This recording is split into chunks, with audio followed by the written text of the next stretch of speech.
யார் அந்த பொண்ணு அண்ணா? பொண்ணுன்னு கேட்கல, என்ன வேண்டாம், எல்லாருமே പോയിடுச்சு. സൂപ്പറാടാ. ആണോ? സെറ്റാണ് സെറ്റ്.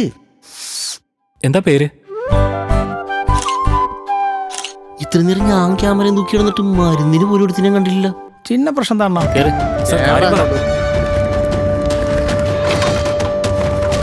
നിനക്ക് മനസ്സിലായില്ലേ? ഉമ്മയൊക്കെ ഇവിടെ ഉള്ളിടത്തോളം കാലം മച്ചാൻ ആരും ഇവിടെ പണിയില്ല. ടെൻഷൻ ആയിട്ടാണ്